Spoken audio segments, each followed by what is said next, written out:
إن الحمد لله نحمده ونستعينه ونستغفره ونعوذ بالله من شرور أنفسنا ومن سيئات أعمالنا من يهده الله فلا مضل له ومن يضلل فلا هادي له وأشهد أن لا إله إلا الله وحده لا شريك له وأشهد أن محمدا عبده ورسوله أما بعد فإن خير الحديث كتاب الله وخير الهدي هدي محمد صلى الله عليه وعلى آله وسلم وشر الأمور محدثاتها وكل محدثة بدعة وكل بدعة ضلالة وكل ضلالة في النار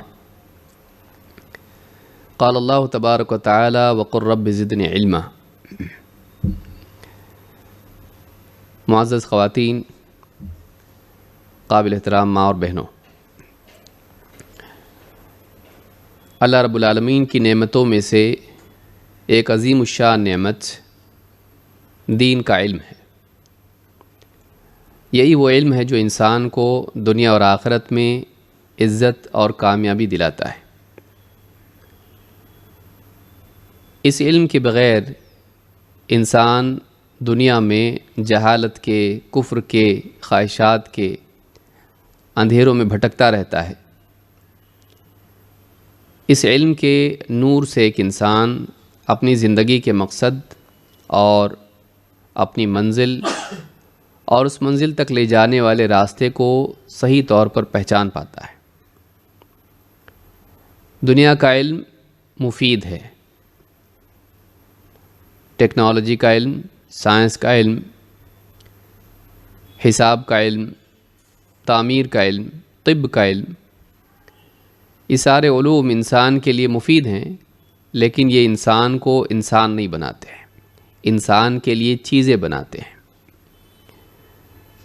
ان علوم کے ذریعے سے انسان کی جو ضرورتیں ہیں، ان ضرورتوں کی تکمیل، ان کا حصول ممکن ہے، لیکن یہ علم انسان کو بہتر انسان نہیں بناتے ہیں، انسان کے لیے چیزوں کو بہتر بناتے ہیں۔ اگر انسان میں بگاڑ ہو اور چیزیں بہتر ہوں تو فساد اور زیادہ بڑھ جاتا ہے۔ لہٰذا جہاں چیزوں کے بہتر بنانے کی کوشش ہو، وہیں انسان کے بہتر بنانے کی کوشش بھی ضروری ہے، بلکہ من باب اولا زیادہ ضروری ہے۔ اسی لیے دین کا علم حاصل کرنا دنیاوی علوم کے ساتھ ساتھ یہ بہت ضروری ہے، چاہے ہماری اپنی ذات ہو یا ہمارے بچے ہوں۔ جہاں ہم دنیا کی تعلیم ان کو دیں اور بہتر سے بہتر تعلیم دلائیں، وہیں اس بات کا بھی خاص اہتمام ہو کہ خود ہم اور ہمارے گھر والے، خاص طور سے ہمارے بچے بچیاں، ان کو دین کی تعلیم دی جائے، تاکہ کل کو یہ ڈاکٹر بنے، انجینئر بنے، بزنس مین بنے، انجینئر یا جو بھی چیز بنتے ہیں، جس بھی میدان میں جاتے ہیں، اس کے ساتھ ساتھ یہ ایک اچھے انسان، ایک اچھے مسلمان بنے۔ انسان کی صورت بہتر ہو لیکن سیرت اچھی نہ ہو تو ایسا انسان اللہ کے ہاں بدصورت ہے۔ لہٰذا ایک انسان کو بہتر بنانے کے لیے ضروری ہے کہ اسے دین کا علم دیا جائے، اور اس کی کوئی حد نہیں ہے۔ دین کا علم حاصل کرنے کے اعتبار سے اس کی کوئی حد نہیں ہے کہ ایک انسان جا کے رک جائے، بس میں نے دین کا علم حاصل کر لیا۔ جہاں انسان رک جاتا ہے وہیں سے زوال شروع ہوتا ہے۔ لہٰذا ایک انسان کو دین کے علم کے اعتبار سے اور اس علم کے فہم کے اعتبار سے اور اس علم پر عمل کے اعتبار سے ہر مرحلے میں اگلے مرحلے کی طلب رکھنا چاہیے۔ اسی لیے اللہ تعالیٰ نے اپنے نبی محمد عربی صلی اللہ علیہ وسلم کو اس بات کا حکم دیا کہ آپ اللہ تعالیٰ سے دعا کریں، وَقُلْ رَبِّ زِدْنِ عِلْمًا، اے نبی آپ کہیے، اے میرے رب مجھے علم میں اور بڑھا دے۔ معلوم ہوا کہ ایک ایسی طلب ہے جس سے انبیاء بھی مستثنیٰ نہیں، نبیوں کے لیے بھی اس میں کوئی ایکسیپشن نہیں ہے، ان کو بھی اللہ تعالیٰ سے ہر حال میں علم کی زیادتی مانگنی چاہیے۔ اس لیے کہ اللہ رب العالمین کی پہچان یہ سب سے اونچی چیز ہے، اور یہ علم کے بغیر ممکن نہیں۔ جتنا اللہ کو جانے گا اتنا اللہ کی محبت، اللہ پر یقین، اللہ پر توکل، اللہ کا خوف، اللہ رب العالمین کے احکام کی تعمیل کا جذبہ دل میں پیدا ہوگا۔ کیونکہ اللہ کے جتنے احکام ہیں، اگر ایک انسان کائنات میں دیکھے، اللہ کی حکمتوں کو جانے کہ اللہ تعالیٰ نے شہد کی مکھی کو جیسا بنایا ویسا ہی مناسب تھا، پرندوں کو جیسا بنایا ویسا ہی مناسب تھا، مچھلیوں کو جیسے بنایا، جو زندگی کا طریقہ سکھایا ویسا ہی مناسب تھا، حتیٰ کہ ماں کے پیٹ میں انسان کی جو ترتیب رکھی، جس طرح سے اس کو پیدا کیا ویسا ہی مناسب تھا، اور اس میں اللہ کی حکمت بالکل ظاہر ہے۔ تو جو اللہ اتنا حکیم ہے اور اس کی بنائی ہوئی چیزیں اور اس کا نظام بتا رہا ہے کہ وہ کتنا علم والا، کتنا حکمت والا اور کتنی رحمت والا ہے، تو اس اللہ نے جو شریعت، جو دین ہم کو دیا ہے، بلا شبہ اس میں اللہ کے علم و حکمت اور اس کی رحمت کا ظہور ہے۔ اس کو دیکھ کے ہم سمجھ سکتے ہیں کہ اللہ تعالیٰ کتنا علیم ہے، کتنا حکیم ہے اور کتنا رحیم ہے، بلکہ وہ کتنا عدل والا ہے۔ اس کے دین میں عدل ہے۔ ساری کائنات کو ہم دیکھیں، اس میں ایک بیلنس ہے، اس میں ایک توازن ہے۔ ساری چیزیں، جو چیز جہاں ہیں وہی مناسب تھی، چاہے انسان کی جسم کا ڈھانچہ ہو، سورج چاند ستاروں کا معاملہ ہو، بارش کا معاملہ ہو، ہواؤں کا معاملہ ہو، یا زمین کی گریوٹی کا معاملہ ہو، یا جو بھی ہو، جو قانون اللہ تعالیٰ نے کائنات میں رکھا ہے اور جو توازن اور جو بیلنس اللہ نے رکھا ہے، دکھائی دیتا ہے کہ واقعی یہی مناسب تھا۔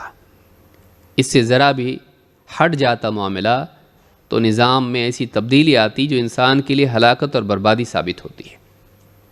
تو جس اللہ نے اتنی منظم اور متوازن کائنات بنائی، جس اللہ نے اتنی آرگنائزڈ اور بیلنسڈ کائنات بنائی، وہ اللہ انسان کو ایسا دین دے جس میں بیلنس، عدل اور انسان کے لیے خیر نہ ہو، یہ ممکن نہیں ہے۔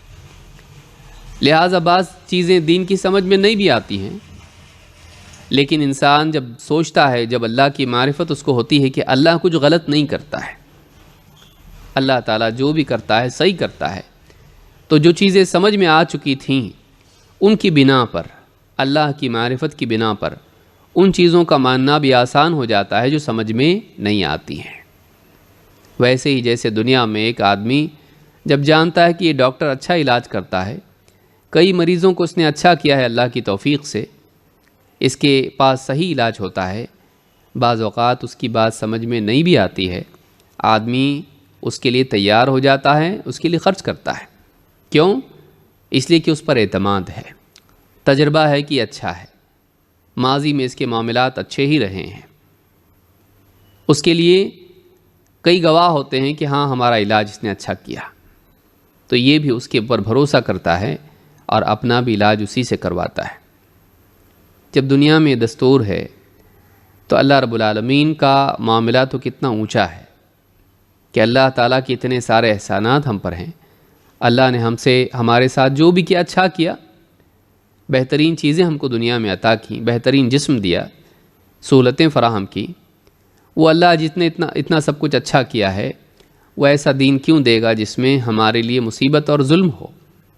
لہٰذا ایک عورت کو خاص طور سے اس دور میں خصوصاً اس بات کو ہمیشہ ملحوظ رکھنا چاہیے، یاد رکھنا چاہیے کہ اللہ کا دین عدل و انصاف اور رحمت والا ہے، کیونکہ آپ کو باہر سے آوازیں سنائی دیں گی، ایسے لوگ آپ کو ملیں گے میڈیا میں، اخبارات میں، ٹیلی ویژن پر، موبائل فون میں، یوٹیوب پر، یہاں وہاں، بلکہ بہت سارے اور معاملات میں، زندگی کے معاملات میں ایسے لوگ آپ کو ملیں گے جو آپ کو اللہ سے، اللہ کے دین سے دور کرنے کی کوشش کریں گے، آپ کے دل میں اللہ کے لیے، اللہ کی شریعت کے لیے، اللہ کے نبی صلی اللہ علیہ وسلم کے لیے بدگمانی ڈالنے کی کوشش کریں گے کہ دیکھو تمہارے دین میں ایسا ہے، کسی ایک چیز کو دیکھ کر جو سمجھ میں نہیں آ رہی، جس کی حکمت سمجھ میں نہیں آتی، انسان اگر اسی چیز کے پیچھے پڑ جائے اور اسی کو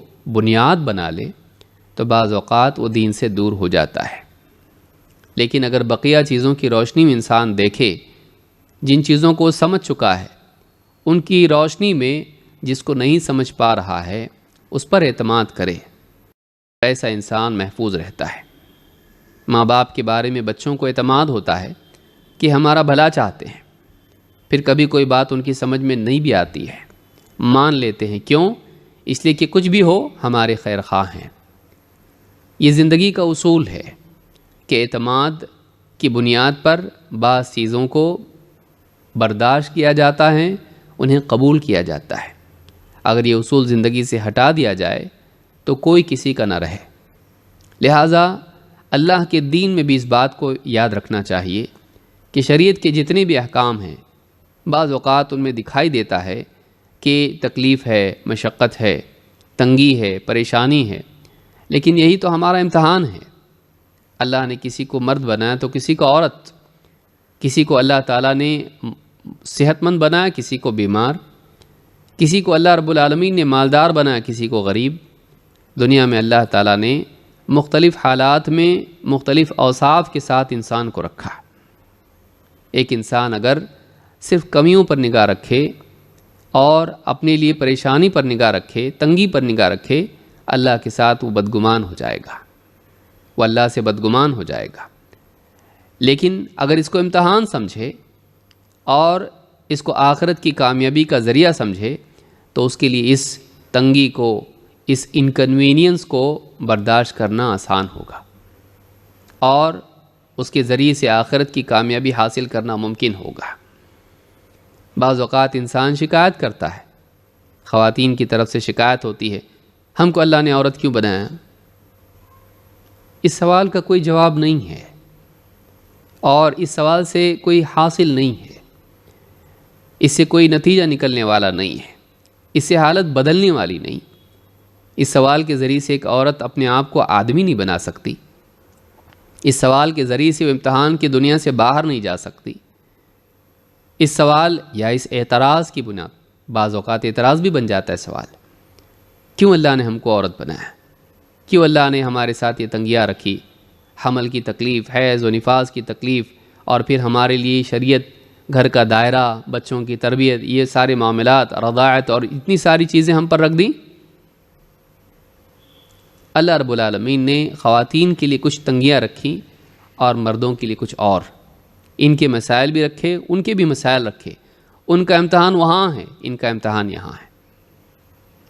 کسی کے لیے سہولیات کچھ ہیں، کسی کے لیے آسانیاں کچھ ہیں۔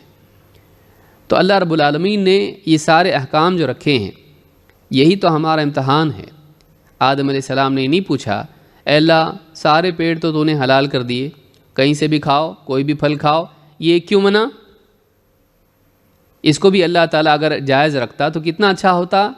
نہیں، اللہ رب العالمین کا حق ہے کسی چیز کو جائز رکھے، کسی کو حرام، کسی چیز کی اجازت دے، کسی کو منع کر دے، کسی کے لیے کوئی چیز جائز رکھے اور کسی کے لیے اس کو منع کر دے۔ اللہ تعالیٰ کو یہ حق ہے، اللہ تعالیٰ کو یہ حق ہے۔ یہی ہمارا امتحان ہے۔ جو لوگ دنیا کو آخرت سے کاٹ کے دیکھتے ہیں اور اپنے آپ کو اللہ سے، خالق سے، مالک سے کاٹ کے الگ کر کے یہ سمجھتے ہیں کہ کوئی خدا نہیں ہے کائنات کا، کوئی گاڈ نہیں ہے اور کوئی شریعت نہیں ہے، کوئی آخرت نہیں ہے، جو لوگ اس طرح کی سوچ رکھتے ہیں وہ آزاد مزاج ہوتے ہیں۔ ویسٹرن مائنڈ کے لوگ عام طور سے ایسے ہوتے ہیں جو ایتھیسٹ ہوتے ہیں، جو کسی گاڈ کو نہیں مانتے ہیں، کسی معبود کو مانتے نہیں ہیں، کسی آخرت کو تسلیم نہیں کرتے ہیں۔ ان کے ہاں یہ بات ہے، وہ یہ کہتے ہیں کہ بس ہماری آزادی، ہم کو کسی میں پابندی نہیں ہونا چاہیے۔ بعض اوقات ان کی باتوں سے مسلمان بھی متاثر ہوتا ہے، لیکن ہم اپنے آپ کو اپنے خالق سے جوڑ کے دیکھتے ہیں کہ ہمارا ایک رب ہے، ہمارا ایک مالک ہے، ہم آزاد نہیں ہیں۔ دوسرے آزاد ہوں تو ہوں، ہم آزاد نہیں ہیں۔ اور ہم آخرت سے اپنے کو کاٹ کے نہیں دیکھتے ہیں، جوڑ کے دیکھتے ہیں کہ دنیا دار الامتحان ہے اور آخرت دار الجزا، یہاں امتحان ہونے والا ہے، وہاں پر انعام یا سزا ملنے والی ہے۔ جب اس طرح سے دیکھا جائے تو ساری چیزیں سمجھ میں آتی ہیں۔ امتحان ہال میں انسان بیٹھا ہوا ہے، اب وہ کہیں میری آزادی میں کہیں بھی جاؤں، نہیں ہو سکتا ہے۔ امتحان میں اس کو کہا جاتا نہیں، آپ اپنی جگہ چھوڑ کے اٹھ نہیں سکتے۔ کہا کہ میری مرضی ہے، میں کسی سے بات کروں، باہر تو میں بات کر سکتا ہوں، یہاں بھی کروں گا، نہیں۔ امتحان حال یہاں پر آپ کسی سے بات نہیں کر سکتے، آپ کا پرچہ چھین لیا جائے گا۔ جو چیز آپ کے لیے عام حالات میں جائز ہے، امتحان کے وقت جائز نہیں ہوتی، الاؤڈ نہیں ہوتی ہے، اس کی پرمیشن نہیں ہوتی ہے۔ کوئی اس کو ظلم نہیں مانتا، کوئی نہیں کہتا کہ کیسا ظلم ہے۔ فون بھی نہیں کر سکتے، میرا فون ہے، میں جو چاہوں کروں، نہیں۔ آپ امتحان میں ہیں۔ ہر انسان بہت آسانی سے اس کو سمجھ لیتا ہے، کوئی اسٹوڈنٹ اس کو ظلم نہیں مانتا، کیونکہ اس کو اس کے پرسپیکٹو میں دیکھتا ہے، وہ اس کے تناظر میں اس کو دیکھتا ہے، اس کے پس منظر میں دیکھتا ہے، اس کے ساتھ جوڑ کے دیکھتا ہے کہ نہیں امتحان ہے، اس میں نہیں چلتا، یہاں پر بہت ساری پابندیاں ہیں۔ اس پابندی کو وہ امتحان کی مصلحت سمجھتا ہے، ماننا آسان ہو جاتا ہے۔ لیکن اگر اس کو امتحان کے تناظر سے کاٹ دے تو یہ ظلم دکھائی دے گا۔ یہ کیا زبردستی آپ کی، میرا فون نہیں کر سکتا، میں میرے بیگ کو میں چیک نہیں کر سکتا، عجیب بات ہے۔ آپ امتحان میں ہیں، یہ کیا قانون بنا دیا آپ لوگوں نے؟ ہاں ہم نے قانون بنایا ہے۔ ایسا کیسے؟ آپ کا قانون کیوں چلے گا؟ ہاں اس لیے کہ آپ ہمارے امتحان میں ہو، ہمارے امتحان میں ہمارا قانون چلے گا، آپ کے گھر کا نہیں۔ کچھ بھی قانون بنائیں گے آپ، ہاں اس میں امتحان کی مصلحت ہے، لیکن یہ سمجھ میں نہیں آتا کہ فون کیوں نہیں کر سکتے۔ بس میں اپنے بارے میں بتانا چاہتا ہوں کہ میں ٹھیک ٹھاک ہوں، نہیں، آپ نہیں کر سکتے۔ بعض اوقات لگتا ہے یہ عجیب بات ہے، لیکن ماننا پڑتا ہے، دنیا میں آدمی مانتا ہے اس کو۔ ایسے کتنے قوانین ہیں، اسکول جا رہے ہیں یونیفارم پہن رہے ہیں، گھر کے کچھ بھی کپڑے پہن کے گئے تو نہیں چلتا، وہ کپڑے نہیں ہیں۔ اپنے گھر کے ایک دم اچھے کپڑے پہن کے آئیں گے ہم، نہیں آ سکتے آپ۔ سارے بچوں کو ایک ہی یونیفارم ہے، اسی کو پہننا پڑے گا۔ ایسا کیوں زبردستی؟ ہماری مرضی کچھ بھی پہنے، آزاد ملک ہے، لیکن اس وقت آپ ہمارے اسکول میں ہو، اسکول میں بھیجنا ہو، آپ کو اسکول کا یونیفارم پہننا پڑے گا۔ یہی وقت کیوں 7 سے 12 تک ہی کیوں؟ 8 سے 13 تک کیوں نہیں؟ نہیں، کون طے کیا یہ؟ ہم سے مشورہ بھی نہیں کیا، ہم سے پوچھا بھی نہیں، آپ نے نہیں پوچھا، ہم نے بنایا، آپ کو آنا ہے آؤ، نہیں آنا ہے مت آؤ۔ کوئی آدمی اعتراض کرتا ہے اسکول پر، امتحان اتنے ہی کیوں؟ ایسا ہی امتحان کیوں؟ فلاں دن ہی چھٹی کیوں؟ فلاں ہی لباس کیوں؟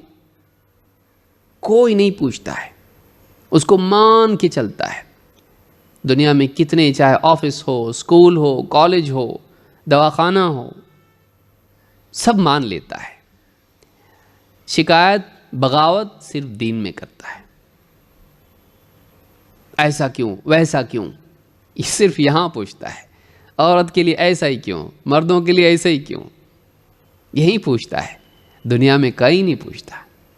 جو قانون بنا برابر چپ چاپ لائن میں کھڑا ہو جاتا، جا کے ایسی لائن کیوں، ایک ہی لائن کیوں، 2 کیوں نہیں پوچھتا۔ جیسا بتایا گیا چپ چاپ ویسا کرو۔ دنیا میں چپ چاپ کرتا ہے، جیسے دین کا معاملہ آتا ہے وہاں سوالات کرنا شروع کر دیتا ہے، اعتراضات کرنا شروع کرتا ہے۔ سوچنا چاہیے کہ اللہ رب العالمین نے جو کچھ کیا ہماری بھلائی کے لیے کیا ہے، اور پھر وقت کے ساتھ ساتھ معلوم ہوتا ہے کہ واقعی جو اللہ کا قانون تھا وہی صحیح تھا۔ بس صرف اس لیے اعتراض کرتا ہے کہ یہاں پر اعتراض کرتے ہی پولیس اٹھا کے لے نہیں جاتی ہے۔ دنیا کے قانون میں جیسے اعتراض کرے گا حکومت اس کے خلاف کارروائی کرتی ہے، لیکن اللہ تعالیٰ فوری کارروائی یہاں نہیں ہے۔ بس یہی انسان کے لیے سرکشی کی بنیادی وجہ ہے۔ یہ ایک بنیادی بات تھی جو اس وقت میرے ذہن میں آ گئی، مناسب سمجھا میں نے کہ بتاؤں۔ یہ مزاج ہمارا ہونا چاہیے۔ ہم امتحان میں ہیں. ہمارا ایک مالک ہے, اس نے جو طے کیا وہ مالک ہے. اب ہم یہ نہیں کہہ سکتے میں بیٹھنا نہیں چاہتا تھا امتحان میں, آپ آ گئے, اب اس کو چینج نہیں کر سکتے, آپ اس حالت کو بدل نہیں سکتے. اللہ نے آپ کو اس امتحان میں رکھا, لیکن اس میں کامیابی کا دروازہ بھی آپ کے لیے کھلا ہوا ہے. جب آپ کامیاب ہو سکتے ہیں تو آپ کیوں کوشش نہیں کریں گے؟ یہ آپ کی چوائس نہیں کہ آپ پیدا ہوں یا نہ ہوں. اللہ نے پیدا کر دیا آپ کو. مرد بنانا تھا مرد بنایا, عورت بنانا تھا عورت بنایا, جس حال میں پیدا کرنا تھا پیدا کر دیا. آپ یہ نہیں کہہ سکتے دنیا میں, مثال کے طور پر کوئی انسان ہندوستان میں ہے اور وہ کہے میری چوائس سے تھوڑی نہ میں ہندوستان میں ہوں, میں یہاں کا قانون نہیں مانوں گا. گورنمنٹ اس کو قبول کرے گی؟ آپ کہہ سکتے حکومت سے, کسی بھی حکومت میں آپ ہوں, کہ میں یہاں میری چوائس سے پیدا نہیں ہوا تو میں یہاں کا قانون نہیں مانوں گا. کوئی بولتا ہے ایسا؟ اور بولنے پر اس کی بات کو مانا جائے گا؟ نہیں. اس کو یہ مان کے چلنا پڑے گا کہ یہ حقیقت ہے. ٹھیک ہے بھائی, اس ملک میں امریکہ میں پیدا ہو گیا, اب امریکہ کا قانون پیدا ہوتے ہی مجھ پر لاگو ہو گیا, میری چوائس نہیں تھی. وہ آپ کا مسئلہ آپ کے پاس رکھو, لیکن آپ پیدا ہوئے نا, اب بس ختم, آپ پر یہاں کا قانون لاگو ہے.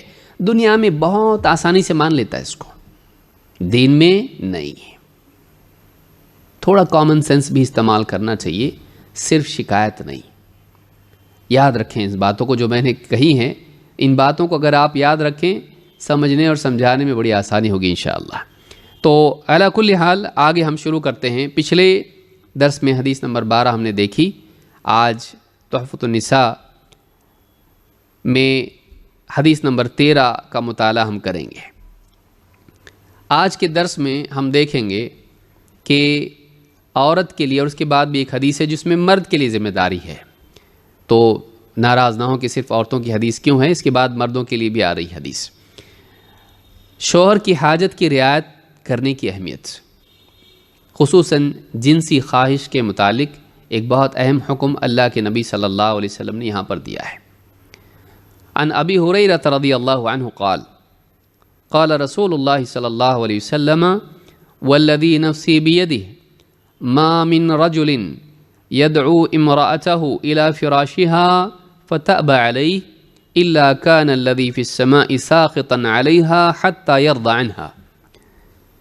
امام مسلم نے کتاب النکاح میں اس حدیث کو روایت کیا ہے, حدیث نمبر 1436. حدیث کے الفاظ کیا ہیں ہم نے دیکھے, اس کے معنی کیا ہیں. ابو ہریرہ رضی اللہ تعالیٰ عنہ سے روایت سے فرماتے ہیں, اللہ کے رسول صلی اللہ علیہ وسلم نے ارشاد فرمایا, والذی نفسی بیدہ, اس ذات کی قسم جس کے ہاتھ میں میری جان ہے, ما من رجل یدعو امرأتہ الی فراشہا فتأبی علیہ, جو بھی مرد یعنی شوہر اپنی بیوی کو, یدعو امرأتہ اس لیے کہ اضافت مرد کی طرف ہے, بیوی ہوئی, اس کی بیوی کو بچھونے کی طرف بلاتا ہے, فتأبی علیہ, اور بیوی انکار کر دیتی ہے, الا کان الذی فی السماء ساخطا علیہا حتی یرضی عنہا, تو وہ جو آسمان پر ہے اس عورت سے مسلسل ناراض رہتا ہے یہاں تک کہ شوہر اس بیوی سے راضی ہو جائے. اس حدیث میں ایک بہت ہی اہم چیز کی طرف اشارہ کیا گیا ہے اور اس کی تعلیم دی گئی ہے, وہ یہ کہ بیوی کے لیے ضروری ہے کہ شوہر کی خواہش کی رعایت کرے. جنسی خواہشات اللہ رب العالمین نے مرد اور عورت دونوں میں رکھی ہیں, اور اس کے لیے, اس کی تکمیل کے لیے نکاح کا بندھن رکھا ہے. نکاح سماج میں گندگی کو روکتا ہے. مغربی تہذیب میں آپ دیکھیں نکاح کا بندھن وہاں پر ختم ہو گیا, اور ہر انسان اپنی خواہش پوری کرنے کے لیے آزاد ہو گیا, مرد بھی عورتیں بھی. نتیجہ یہ نکلا کہ وہاں پر بڑا فیصد بچیوں کا ہے جو بہت کم عمری میں ماں بن گئی, اور باپ نہیں. سماج کے اندر گندگی کو روکنے کے لیے نکاح ہے, اور نکاح کے بعد بھی اگر بیوی شوہر ایک دوسرے کی جنسی خواہشات پوری کرنے میں تعاون نہ کریں تو نتیجے میں سماج میں بگاڑ پیدا ہوتا ہے۔ اللہ کے نبی صلی اللہ علیہ وسلم فرماتے ہیں، قسم کھا کے آپ نے کہا، اس ذات کی قسم جس کے ہاتھ میں میری جان ہے، ایک شوہر اپنی بیوی کو اپنی خواہش کی پورا کرنے کے لیے بچھونے کی طرف بلائے اور وہ ناراض ہو کر نہ کہہ دے، فتأب علیہ، انکار کر دے، تو اللہ تعالیٰ آسمان پر کون ہے؟ اللہ رب العالمین، کیونکہ اللہ ہی کا راضی اور ناراض ہونا معنی رکھتا ہے کہ وہ جو آسمان پر ہے اس سے ناراض ہوتا ہے، ساخطا علیہا، وہ اس پر غصہ ہوتا ہے، اس سے ناراض ہوتا ہے، حتی یرضی عنہا، یہاں تک کہ شوہر یرضی عنہا، شوہر اس سے راضی ہو جائے۔ تو معلوم ہوتا ہے کہ اللہ تعالیٰ کی ناراضگی شوہر کی ناراضگی سے جڑی ہوئی ہے، اور ایک عورت کے لیے ضروری ہے کہ وہ اپنے شوہر کی خواہش کو پورا کرے۔ اس تعلق سے اور بھی احادیث ہیں، اس کو دیکھنے کے بعد کچھ باتیں اس پر ہم غور کریں گے کہ یہ چیز دین میں کتنی اہم ہے۔ اللہ کے نبی صلی اللہ علیہ وسلم فرماتے ہیں، اذا دعا الرجل امرأته الى فراشہ، جب شوہر آدمی اپنی بیوی کو بچھونے کی طرف بلائے، فلتجب، عورت کو چاہیے کہ اس کی بات مانے، وَإِنْ كَانَتْ عَلَى ظَهْرِ قَتَبٍ، چاہے وہ سواری پر سوار کیوں نہ ہو گئی ہو، یعنی وہ جا رہی ہے، قطب یعنی اونٹ کے اوپر سوار ہو کر کہیں جانے میں ہے، اور شوہر اس کو اپنی خواہش پوری کرنے کے لیے بلائے، تو اسے چاہیے کہ وہ اس کو ترک کر کے شوہر کے پاس آئے۔ امام البزار نے اس کو روایت کیا ہے، صحیح الجامع صغیر، حدیث نمبر 533، حدیث صحیح ہے۔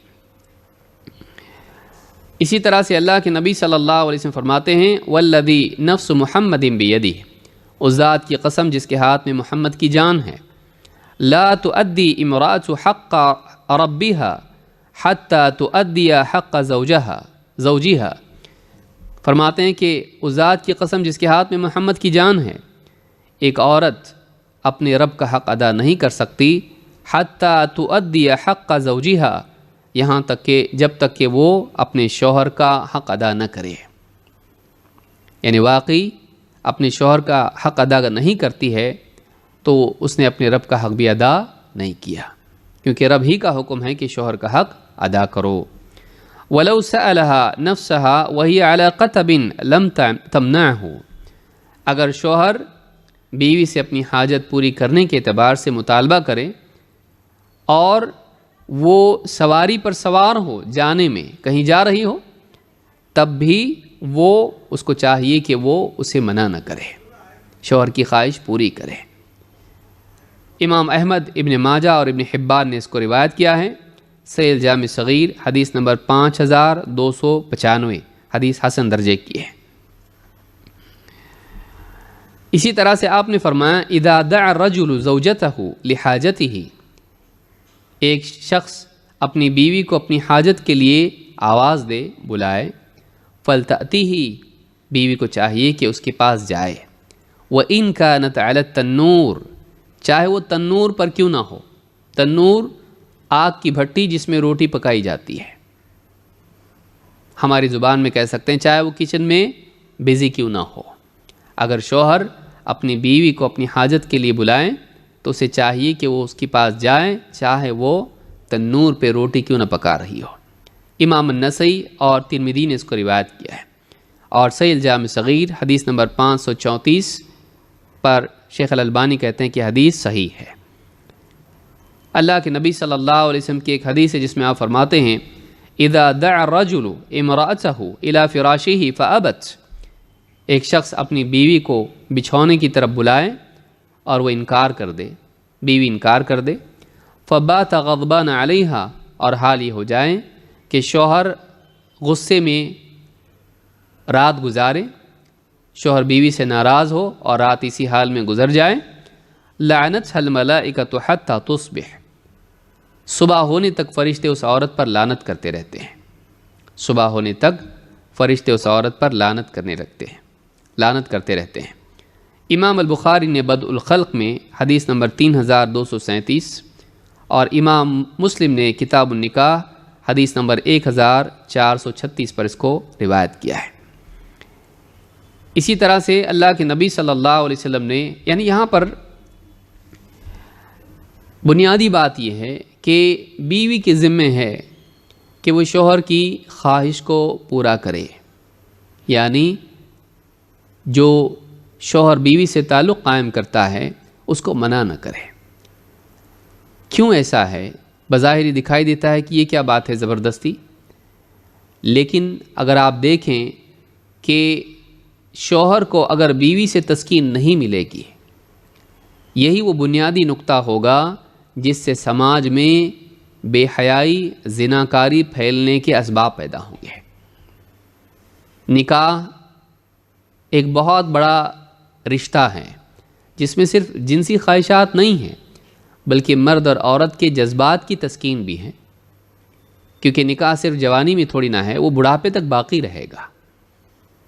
بیوی شوہر کا ایک دوسرے سے ہمدردی کرنا، ایک دوسرے سے محبت کے جذبات کو تسکین پہنچانا، ایک دوسرے کا خیال رکھ کے ذمہ داریاں پوری کرنا، ایک بہت ہی مقدس رشتہ ہے جو اللہ رب العالمین نے سب سے پہلے انسان کو دیا۔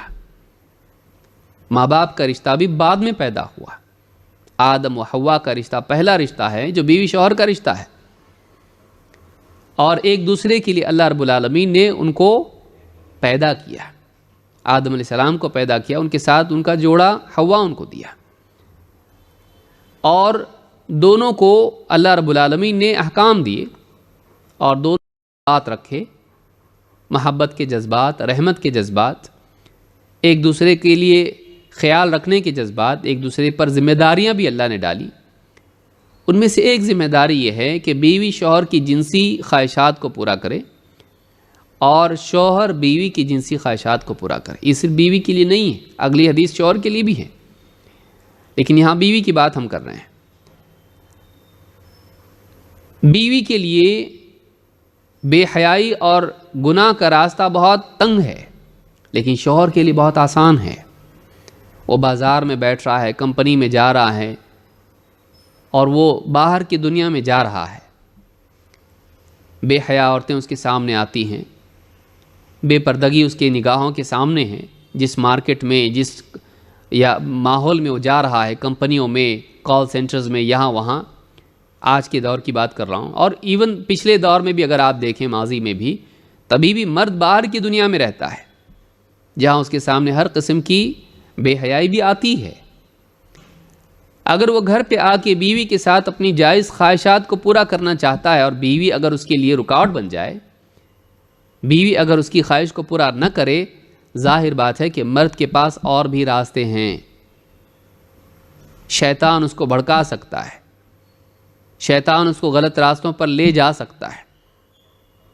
ایک آدھ مرتبہ معاملہ ہو تو چل جائے گا، مرد بھی سمجھ لے گا، بیوی بھی سمجھ لے گی، لیکن اگر تسلسل کے ساتھ میں اگر بیوی شوہر کے معاملات ایسے ہوں کہ بیوی شوہر کو اپنے پاس نہیں آنے دیتی ہے، بہت ممکن ہے شوہر کے دل میں بیوی کے لیے نفرت پیدا ہو اور وہ اس کو اپنا جائز حق سمجھے کہ باہر اپنا منہ کالا کرے، اور ایسا ہوتا ہے۔ بعض شوہر جب دیکھتے ہیں کہ بیویاں ان کو قریب آنے نہیں دیتی ہیں، کبھی یہ بہانہ کر دیا، کبھی وہ بہانہ کر دیا، کبھی اس وجہ سے، کبھی اس وجہ سے، باہر کی دنیا میں پھر دل لبھانے والی چیزیں جب ان کے سامنے آتی ہیں، پاؤں پھسل جاتا ہے۔ دوستی محبت میں اور محبت زناکاری میں تبدیل ہو جاتی ہے۔ لہٰذا بیوی اپنا اگر سوچ رہی ہے تو اپنا آج کا نہ سوچے، اپنا کل کا بھی سوچے۔ سوچنا ہے تو بھئی صرف آج کا کیوں سوچے؟ آج کی راحت سوچ رہی ہے، آج کی راحت کے ساتھ ساتھ کل کی راحت بھی تو سوچے، مستقبل کا سوچے کہ اگر شوہر کے ساتھ اس کا معاملہ یہی رہا، اگر کل کو اگر اس نے اپنی خواہش پوری کرنے کے لیے حرام راستہ اپنا لیا، تب دل پر کیا گزرے گی، تب کیا حال ہوگا؟ اور اگر حرام بھی نہیں، حلال راستہ اپنا لیا تو کیا خوش رہے گی؟ اگر شوہر یہ دیکھے کہ بیوی اس کی جنسی خواہشات پوری نہیں کرتی ہے اور وہ کہے کہ ٹھیک ہے میں دوسرا نکاح کرتا ہوں، کر لیا دوسرا نکاح، اب کیا کرے گی؟ اب بتائے گی کہ میں آپ کے لیے کافی نہیں تھی کیا جو آپ نے دوسرا نکاح کیا؟ وہ کہے گا ہاں، جب بھی میں قریب آتا تھا مجھ کو قریب نہیں آنے دیتی تھی۔ یہ جو معاملہ ہے یہ بہت سارے گھروں کی تباہی کا ذریعہ آج بن رہا ہے۔ ایک مرتبہ ایک نوجوان، مجھ کو کئی سال پہلے کی بات ہے، کہنے لگا بیوی میری جاب کرتی ہے، فلاں اسکول میں ٹیچر ہے، اور کہتی کہ ٹرین بدل کے مجھ کو جانا پڑتا ہے، فلاں شہر میں ٹرین سے مجھ کو جانا پڑتا ہے لوکل پکڑ کے، اور مجھے فلاں اسکول میں ٹیچر ہوں۔ اب نکاح ہوا اس کا، اور نکاح نیا نکاح ہے، اور بیوی کے پاس شوہر جاتا ہے، وہ میں بھی آفس میں جاب کرتا ہوں، بیوی کے پاس قریب جاتا ہوں، کہتی نہیں مجھے زکام ہو جاتا ہے، اگر میں غسل کر کے صبح میں پڑھانے کے لیے جاؤں گی، ٹرین سے جاتی ہوں، اور میں جاؤں گی تو مجھ کو زکام ہو جائے گا اور میرا اسکول کا معاملہ خراب ہو جائے گا۔ شوہر سر پکڑ کے بیٹھ گیا، کیا کروں شیخ، میں کیا کروں، میری زندگی ایسی ہو رہی ہے، میں کیسے کنٹرول کروں اپنے آپ کو؟ جب نکاح نہیں تھا تب تو بات اور تھی، اب نکاح ہونے کے بعد بھی میں اپنے آپ کو قابو میں رکھوں، کیسے رکھوں کہ بیوی کے پاس جب بھی جاتا ہوں بہانہ کرتی ہے، اور اپنے کریئر کی اس کو اتنی فکر ہے، اپنے گھر کی فکر نہیں ہے۔ اکثر ایسے معاملات جو ہیں طلاق میں یا خلا میں ختم ہو جاتے ہیں، یا پھر شوہر زناکاری میں مبتلا ہو جاتا ہے اگر وہ سیلف کنٹرول اس کو نہیں ہو، یا پھر مجبوراً وہ دوسرا نکاح کر لیتا ہے چھپ چھپا کے اپنی خواہش پوری کرنے کے لیے، اور بعد میں جتنا گھروں میں مصیبتیں پیدا ہوتی ہیں وہ سبھی جانتے ہیں۔ تو ایک حق یا ایک اپنی چاہت، اس کا خیال رکھنا بعض اوقات کئی حقوق سے انسان کو محروم کر دیتا ہے۔ عورت کو چاہیے کہ اس کو بڑے سیناریوں میں دیکھے، دور تک دیکھ کر سوچے۔ ٹھیک ہے، یہاں یہ بھی بات میں کہنا ضروری سمجھتا ہوں کہ بعض اوقات عورت کے جو ریزنز ہوتے ہیں وہ جینوین ہوتے ہیں، شوہر کو بھی اس کا لحاظ رکھنا چاہیے۔ بیوی بیمار ہے، بعض شوہر اتنے زیادہ یعنی جنسی اعتبار سے حیوان ہوتے ہیں کہ انہیں بیوی کی کوئی پرواہ نہیں ہوتی ہے، بیوی کی طبیعت ٹھیک نہیں ہے لیکن انہیں اپنی خواہش کی چاہت ہے، بس انہیں کچھ پتہ نہیں ہے۔ یہ بھی آدمی اچھا آدمی نہیں ہے، یہ آدمی اچھا نہیں ہے کہ وہ بیوی کی نہیں سوچے اور صرف اپنی سوچے، تو یہ بھی غلط ہے۔ بیوی تھکی ہاری ہے، دنیا بھر کا کام اس نے کیا ہے، اسی کے حکم کو پورا کرنے کے لیے پورے گھر کی صفائی اس نے کی ہے، پریشان ہے بیچاری، تھک کے چور ہو گئی ہے، اور پھر بھی شوہر چاہے اس کی خواہش پوری ہو۔ یہ شوہر کی غلطی ہے، اس کو ہم تسلیم کریں گے کہ یہ غلط ہے، لیکن یہاں یہ بھی یاد رکھنا چاہیے کہ اگر ایسی بات نہیں ہے، کوئی واقعی وجہ نہیں ہے، بس بیوی جو ہے اپنی ہلکی پھلکی راحت کی وجہ سے شوہر کی چاہت پوری نہیں کرے، ایسے معاملات بہت دور تک جا سکتے ہیں۔ کبھی کبھار ٹھیک ہے، شوہر بیوی دونوں کو انڈرسٹینڈنگ والا ہونا چاہیے، لیکن اگر یہ مسلسل معاملہ رہا تو اس سے ازدواجی زندگی میں بگاڑ پیدا ہوتا ہے۔ آج زناکاری کے بہت سارے اسباب میں سے ایک بڑا سبب یہ ہے کہ بیوی اپنے کریئر کے بارے میں زیادہ سوچتی ہے اور اپنے خاندان، اپنے گھر کے بارے میں کم۔ کریئر بھی خراب ہو جاتا ہے اور گھر بھی، دونوں چیزوں کو آپ کو سنبھالنا چاہیے، بلکہ ایسا کریئر کچھ کام کا نہیں جس سے گھر خراب ہو۔ کاہے کے لیے کریئر آپ کا ہے، گھر کے لیے نہیں ہے، شوہر بچوں کا کیا، یہ سوچنا چاہیے۔ تو یہ ایک بہت اہم بات ہے جو اس حدیث میں آئی، اور اس میں بتایا گیا کہ ایسی عورت پر فرشتے لعنت کرتے ہیں، لعنت الملائکۃ حتی تصبح، فرشتے اس پر لعنت کرتے رہتے یہاں تک کہ وہ صبح کرے۔ سمجھدار شوہر وہ ہے جو بیوی سے ناراض نہ ہو۔ کبھی ایسا ہوتا ہے کہ شوہر کی چاہت ہے اور بیوی کی طرف سے نہ ہے، اور بے وجہ کا نہ ہے، اور شوہر ناراض ہو جائے، اس سے ناراض ہونے کی بجائے بیچارہ اس کو معاف کر دے، یہ زیادہ اچھا ہے، کیونکہ اسی کی بیوی ہے اور فرشتے اس پر لعنت کریں اچھی بات نہیں ہے۔ تو سمجھدار شوہر وہ ہے جو اپنی بیوی کو ایسے معاملات میں انڈرسٹینڈ کریں، اس کو معاف کر دے، تاکہ وہ فرشتوں کی لعنت کی حقدار نہ بنے۔ تو اس حدیث میں یہ بات ہم کو ملتی ہے۔ اللہ کے نبی صلی اللہ علیہ وسلم نے اسی تعلق سے ایک اور بات بھی کہی ہے۔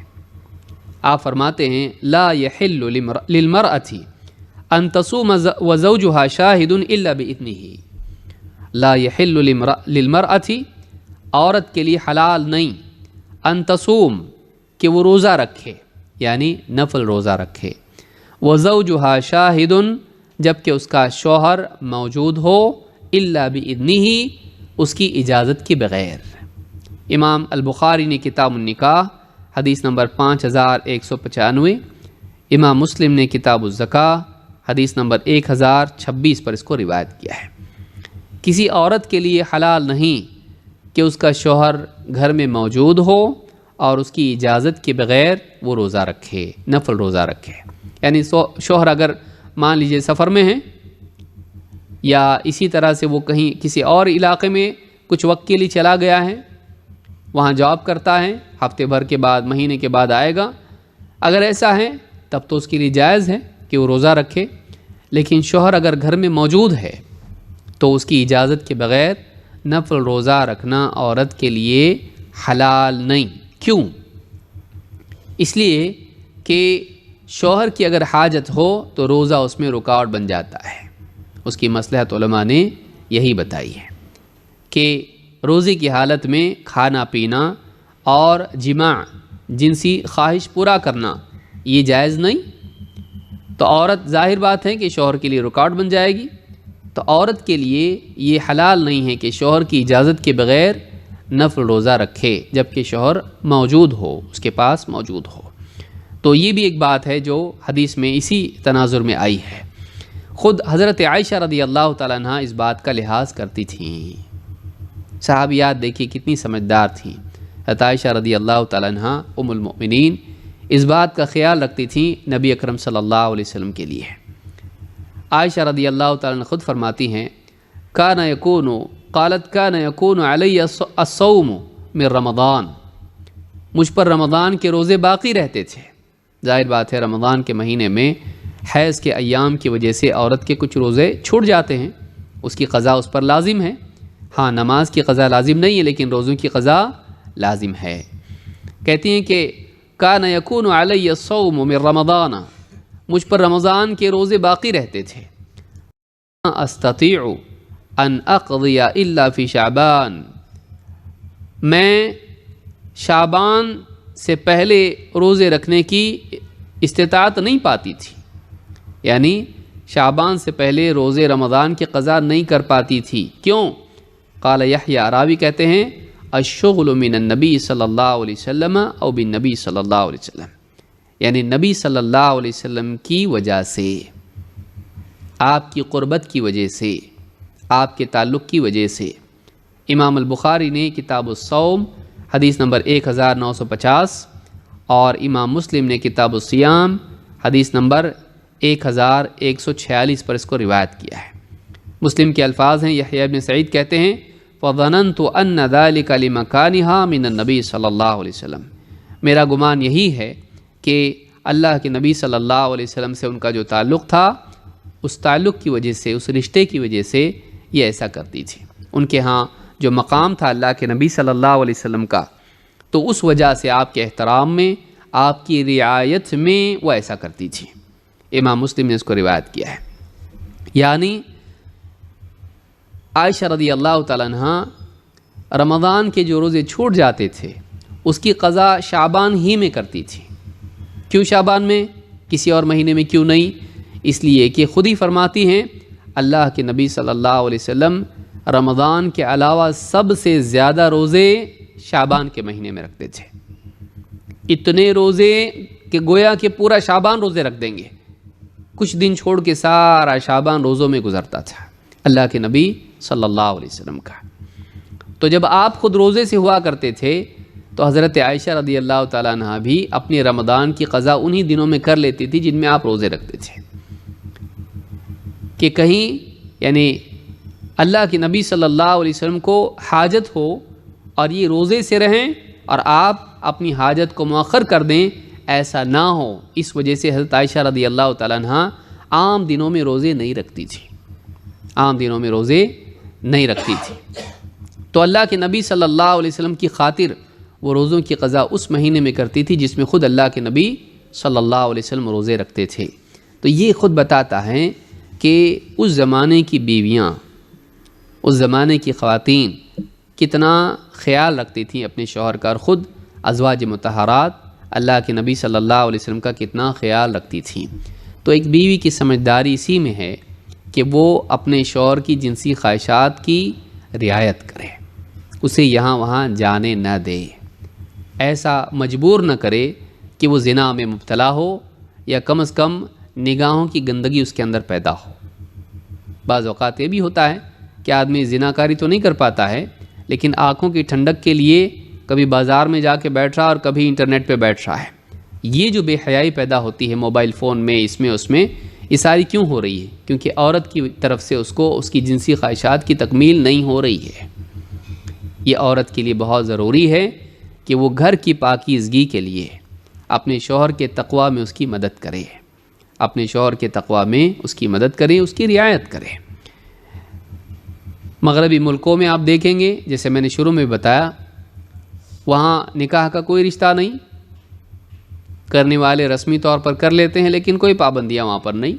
اس کے نتیجے میں آج وہاں کا سماج کتنا گندا ہو گیا ہے کہ عورتیں ایک عمر کے بعد میں پھر ان کو کوئی پوچھنے والا نہیں ہوتا ہے۔ کتنی عورتیں ایسی ہوتی ہیں جو ابارشن کرواتی ہیں، لڑتی ہیں حکومتوں سے، اپنے بچوں کو قتل کر دیتی ہیں، ابارشن کرانا ہے ہم کو۔ کیوں؟ کیونکہ یہ سنبھالے گا کون؟ باپ تو الگ ہو گیا، بس کوئی رشتہ تو تھا نہیں نکاح کا کہ وہ ذمہ داری اٹھائے۔ اب میں اکیلی پھنس جاؤں گی تو مجھے بچہ ابارٹ کرنا ہے، بچے ابارشن ہو جاتے ہیں، اور اس رائٹ کے لیے وہ لڑتے ہیں۔ یہ قانون کئی ملکوں میں پاس بھی ہو چکا ہے، خود ہمارے ملک میں آپ دیکھیے کہ ایک عورت کا حق ہے کہ وہ ابارشن کروائے۔ اس طرح کی چیز، ایک زندگی کو قتل کر دینا کیسے صحیح ہو سکتا ہے؟ کچھ خاص حالات میں ہمارے یہاں بھی گنجائش اس کی بتائی گئی ہے۔ یہ چیز یعنی ملک میں ہمارے بول رہا ہوں، شریعت کی بات نہیں کر رہا ہوں۔ تو یہ جو چیز ہے یہ اچھی نہیں ہے۔ یہاں تک نوبت کیوں گئی؟ زناکاری کیوں پیدا ہوئی؟ نکاح کا بندھن کمزور ہو گیا، اس کو ضروری نہیں سمجھا گیا۔ اسلام نے وہی چیز گھر میں بتائی کہ اپنی اپنی زندگیوں میں بیویوں کے ساتھ تعلق قائم کرو، یہ گندگی باہر نہ آئے۔ کئی بچے ایسے ہیں کہ جن کے باپ ان کے ساتھ نہیں، کون ہے وہ بھی معلوم نہیں، کون ہے وہ بھی معلوم نہیں بچے کو، میرا باپ کون سی سٹی میں ہے، کون ہے۔ کبھی تو جاتا وہ کرسمس میں ملنے کے لیے، اس کو کبھی ماں بتا دے کہ تیرا باپ یہ ہے۔ اس بچے کی آئیڈینٹی کا کیا؟ اس بچے کی شناخت کا کیا؟ پھر ظاہر بات ہے مینٹلی وہ کتنا زیادہ پریشان ہوگا، اس کی زندگی میں سکون نہیں ہوگا کہ میرا باپ کون مجھے نہیں معلوم۔ بتائیے کیا ہوگا اس معاشرے میں؟ ان عورتوں کا کیا کہ جو بغیر باپ کے یعنی بالکل مائیں ہیں جو بچوں کو سنبھال رہی ہیں، اسی کی گود میں بچہ آنے والا ہے، شوہر تھوڑی نا اپنے بچے کو لے گا، وہ تو اپنی خواہش پوری کر کے الگ ہو گیا۔ یہ جو ساری گندگی اس ماحول میں پھیلی ہوئی ہے، ہمارے یہاں پر یہ نہیں ہے، اسلام میں یہ نہیں ہے۔ اللہ رب العالمین نے ایسا دین دیا جس میں صرف خواہش پرستی نہیں ہے، جس میں صرف اپنی خواہشات کا سوچنا نہیں ہے، خواہشات کا پورا کرنا ذمہ داریاں بھی پیدا کرتا ہے۔ وہاں کیا ہے؟ صرف خواہشات، ذمہ داری کچھ نہیں۔ یہاں کیا ہے؟ خواہشات بھی ہیں لیکن ذمہ داریاں بھی ہیں۔ تو نکاح ایک بہت ہی پاک رشتہ ہے جس کے ذریعے سے سماج پاکیزہ ہوتا ہے۔ اگر اس کو ختم کر دیا جائے، سماج بالکل گندا ہو جائے گا اور نجاست ساری دنیا میں پھیل جائے گی، جیسا کہ ہم مغربی ملکوں میں آج دیکھ رہے ہیں۔ تو یہ بات بیوی کو سوچنا چاہیے کہ سماج کی پاکیزگی میں وہ مدد کر رہی ہے۔ اگر اپنے شوہر کو وہ باندھ کے رکھنا چاہتی ہے، اس کو یہ کرنا پڑے گا۔ بعد میں روتے بیٹھنے میں فائدہ نہیں، بعد میں روتے بیٹھنے میں فائدہ نہیں۔ اس کو شروع میں ہی دھیان دینا چاہیے شوہر کے اوپر کہ کہیں وہ یہاں وہاں تانک جھانک اس کی نہیں ہو۔ اگر گھر میں اس کی خواہش پوری ہوگی، یہاں وہاں اس کو تانک جھانک کرنے کی ضرورت پیش آئے گی نہیں۔ سمجھدار عورت وہ ہے جو شوہر کو باندھ کے رکھے۔ اس میں یہ بھی ہے کہ عورتیں، جسے بعض علماء ہمارے کہتے ہیں کہ شوہر گھر پہ آئے، جسے پچھلے درس میں نے کہا تھا، شوہر گھر پہ آ، بیوی کو دیکھ کے اس کا موڈ خراب ہو جاتا ہے، جھاڑو پوچھا اس میں اس میں، ایسی رہے بیوی کہ جیسے ہمارے ایک شیخ کہنے لگے کہ سر جھاڑ منہ پہاڑ، بال کہاں جا رہے ہیں اس کے، اور چہرہ کیسا اس کا ہے بنا ہوا ہے، ایسی اگر بیوی رہے گی تو شوہر کہاں قریب آئے گا اس کے. تو یہ بھی نہیں کہ اتنی زیادہ یہ ہو جائے کہ شوہر دیکھ کے کہنے لگے کیا طبیعت تو خراب نہیں ہوگی تمہاری، اتنا زیادہ بالکل ایک دم لپسٹک اور یہ وہ لگا کے ایک دم فلم سٹار بن جائے. یہ بھی نہ کرے. اپنی شخصیت کو نہیں کھوئے. عورت اپنے وقار کو نہیں کھوئے. عورت کی خوبصورتی اس کی خوش مزاجی اور سادگی میں ہے. یہ نہیں کہ وہ کسی فلمی اداکارہ کی طرح بن کے اپنے وقار کو کھوئے. اس سے اس کی عزت کم ہوگی، عزت بڑھے گی نہیں. ٹھیک ہے کنگھی چوٹی اچھے سے کر لی، منہ اچھے سے دھو لیا اور صاف ستھری ہے، ٹھیک ہے اچھے سے کپڑے زیب تن کر لیے آنے تک شوہر کے، ٹھیک ٹھاک اوکے ہو گئی اس کے ساتھ. یہ بھی نہیں کہ بہت زیادہ، ٹھیک ہے اتنا کافی ہے. اور اس کا مزاج اچھا ہو، شوہر آ گیا گھر پہ خوشی سے اس کو مسکرا کے دیکھا، بس اتنا بھی بہت ہے شوہر کے لیے. بیچارہ باہر سے معلوم نہیں کتنے ٹھوکریں کھا کے آ رہا ہے، تو وہ آ کے گھر میں دیکھ کے بیوی کو، اور بیوی مسکرا دے، ساری تھکن اس کی چلی گئی. یہ نہیں کہ بیوی کہے اتنے جلدی کیسے آ گئے، شام میں آنے والے تھے نا، دوپہر پہ کیسے آ گئے آپ، اتنے جلدی آ گئے. پھر سے واپس سے وہ چھاتا لے کے باہر نکل جائے گا، ٹھیک ہے جاتا ہوں شام کو ہی آتا ہوں. تو بیوی جو ہے یہ شوہر کے ساتھ میں ایسی رہے کہ شوہر یہ سمجھے مجھے کہیں سکون کی ضرورت نہیں، میرے گھر کو آ جاتا ہوں میں، میرے کو سکون ملتا ہے. ایسا بولے شوہر، میں گھر آ جاتا ہوں، میری ساری جنت دنیا کی میرا گھر ہے. میری بیوی، میرے بچے، خوش مزاجی، محبت اور قلبی تعلق، اور اس کے ساتھ ساتھ جنسی خواہشات ہیں. یہ ساری چیزیں، یہ گھر میں اگر سب چیزیں صحیح سلامت ہیں، شوہر باہر نہیں جائے گا، یہاں وہاں نہیں جائے گا. یاد رکھیں اس بات کو. خواتین بہت سمجھداری سے اس بات کو یاد رکھیں.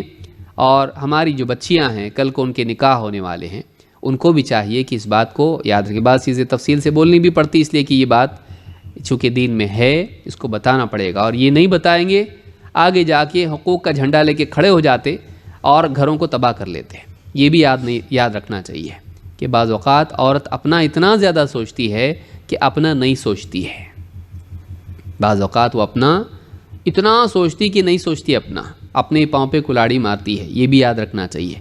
تو چھوٹے حقوق بعض اوقات بڑے حقوق سے محرومی کا ذریعہ بنتے ہیں اگر صرف اسی پر دھیان دیا عورت. ایک حصہ اس میں جو حدیث میں آیا ہے إِلَّا كَانَ الَّذِي فِي السَّمَاءِ سَاخِطًا عَلَيْهَا حَتَّى يَرْضَ عَنْهَا، کہ اگر عورت شوہر کے بلانے پر بھی اس کے پاس نہ جائے تو وہ جو آسمان پر ہے اس سے ناراض ہوتا ہے یہاں تک کہ وہ شوہر اس سے راضی ہو جائے. یعنی اللہ تعالیٰ جو آسمان پر ہے. یہاں ایک عقیدے کی بات یہ بھی جاننا ضروری ہے کہ بہت ساری خواتین بلکہ مرد بھی پوچھو ان سے اللہ کہاں ہے، تو اللہ کہاں ہے. پہلے تو سوچتے کہ مطلب یہ سوال انکار والا ہے، اللہ کہاں ہے کہ اللہ. یہ سوال ایسا نہیں ہے، اللہ کہاں ہے.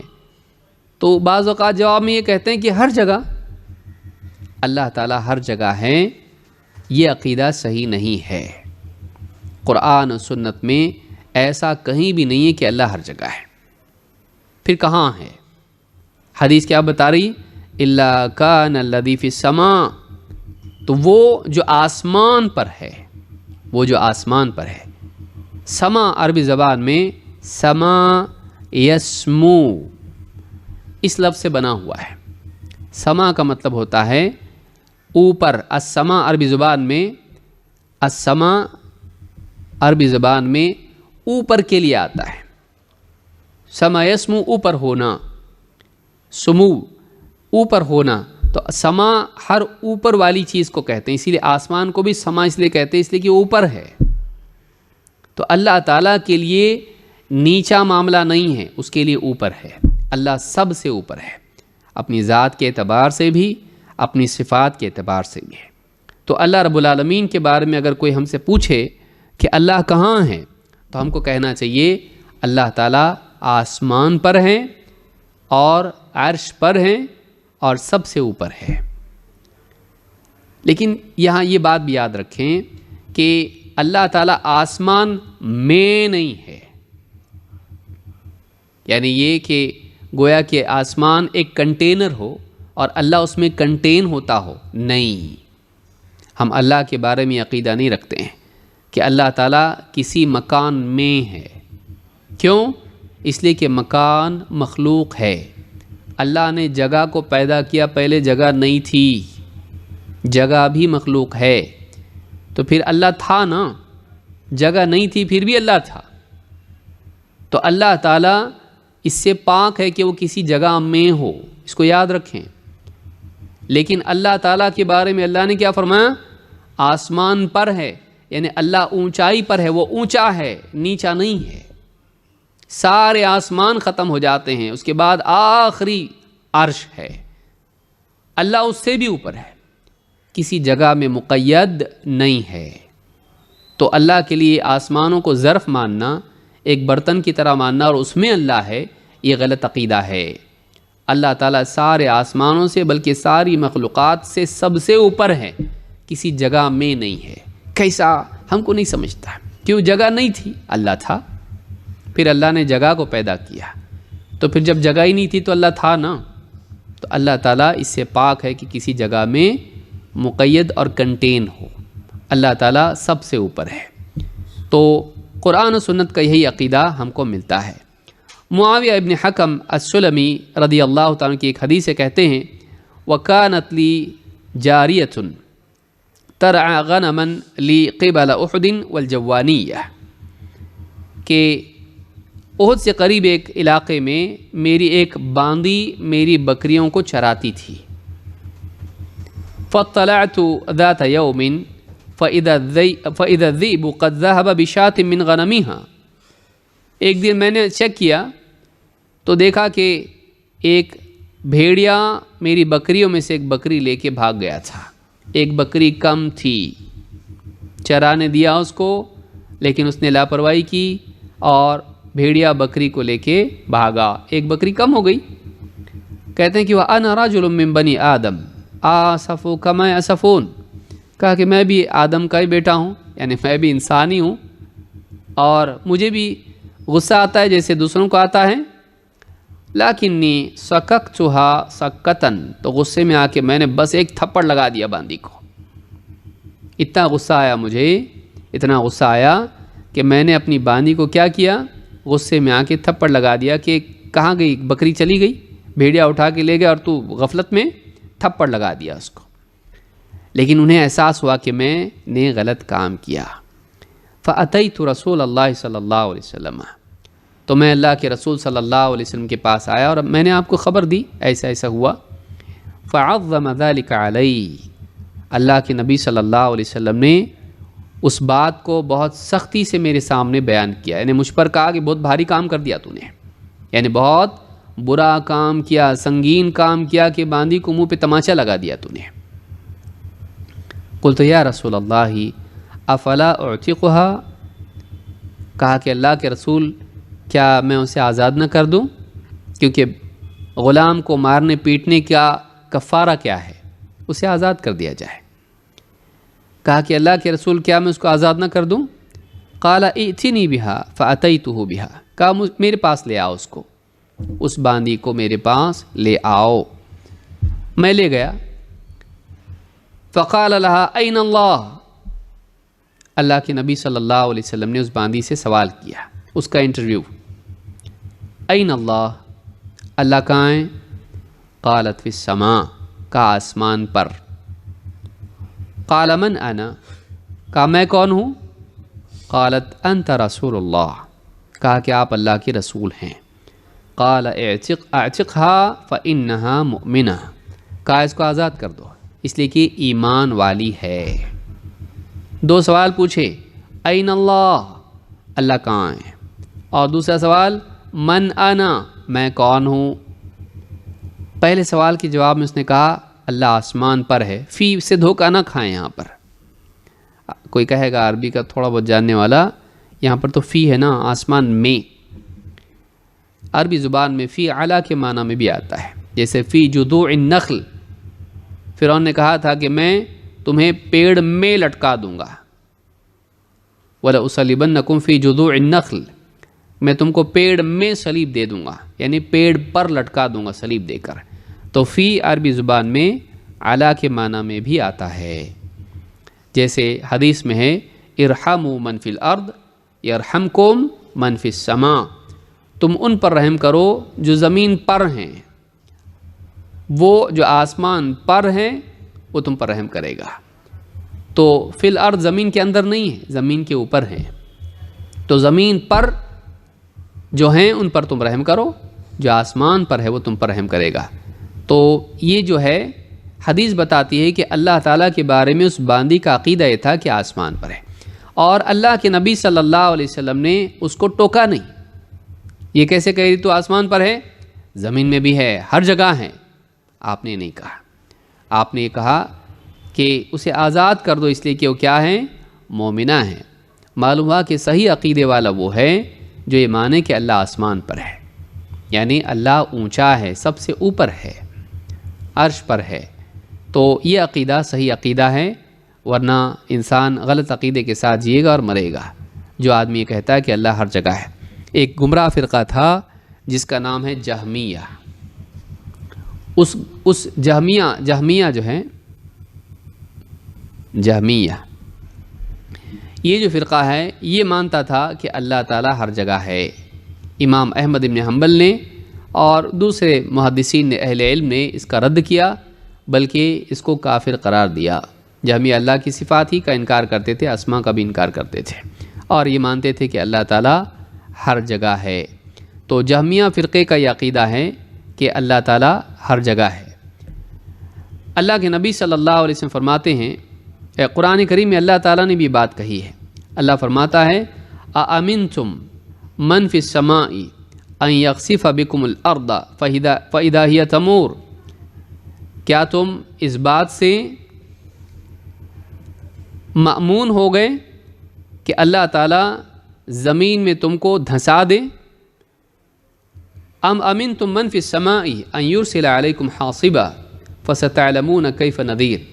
تو یہاں پر آپ دیکھیں اس آیت میں استدلال یہاں سے کہ اللہ نے فرمایا امنتم من فی السماء، امنتم من فی السماء، کیا تم اس سے امن میں آ گئے، مأمون ہو گئے، محفوظ سمجھ رہے اپنے آپ کو، جو آسمان پر ہے۔ تو اس آیت سے بات معلوم ہوئی کہ اللہ تعالیٰ نے خود اپنے بارے میں کہا اللہ تعالیٰ آسمان پر ہے۔ ابن عباس رضی اللہ تعالیٰ عنہ اس آیت کی تفسیر میں کہتے ہیں اَأَمِنْتُمْ عَذَابَ مَنْ فِي السَّمَاءِ إِنْ عَصَيْتُمُوهُ، کیا تم اس اللہ سے، یعنی اس ذات سے تم امن میں اپنے آپ کو محسوس کرتے ہو جو آسمان پر ہے، اس کے عذاب سے، اگر تم اس کی نافرمانی کرو گے تو، یعنی اگر تم نافرمانی کرو گے وہ تم پر عذاب بھیجے گا، کیا تمہیں اس کا ڈر نہیں، اس کا خوف نہیں؟ تو اس آیت سے یہ بات معلوم ہوتی ہے کہ اللہ رب العالمین آسمان پر ہے۔ یہ ایک مثال میں نے ذکر کی ہے، اس طرح کی اور کئی مثالیں ہیں جس میں اللہ رب العالمین نے یہ کہا ہے کہ اللہ تعالیٰ آسمان پر ہے۔ حدیث میں بھی اللہ کے نبی صلی اللہ علیہ وسلم فرماتے ہیں الا تأمنونی وأنا امین من فی السماء، کیا تم مجھے امانت دار، امین نہیں مانتے، جبکہ وأنا امین من فی السماء، جبکہ میں اس کے نزدیک امانت دار ہوں جو آسمان پر ہے، وأنا امین من فی السماء، جبکہ میں اس اللہ کے نزدیک امین ہوں جو آسمان پر ہے۔ یأتینی خبر السماء صباحا ومساء، صبح شام میرے پاس آسمان سے خبر آتی ہے، آسمان سے خبر آتی ہے، آسمان۔ تو اللہ کے بارے میں ہمارا عقیدہ یہی ہے کہ اللہ تعالیٰ آسمان پر ہے، اوپر ہے، عرش پر ہے۔ یہ عقیدہ سلف کا عقیدہ ہے، قرآن و سنت کا عقیدہ ہے۔ جو لوگ یہ کہتے ہیں کہ اللہ تعالیٰ ہر جگہ ہے،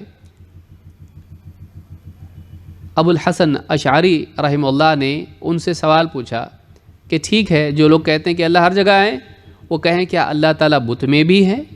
کیونکہ بت میں بھی تو جگہ ہے، اور مریم کے پیٹ میں بھی اللہ تھا وہاں پر، نعوذ باللہ۔ تو کیا وہ یہ مانیں گے کہ مریم کے پیٹ میں بھی اللہ تھا کیونکہ وہاں بھی تو جگہ ہے؟ جو ہر جگہ مانتا ہے، کیا وہ بت میں بھی ماننے کے لیے تیار ہیں؟ کیا وہ گرجا میں اور مندر میں بھی ماننے کے لیے تیار ہے کہ اللہ یہاں ہے؟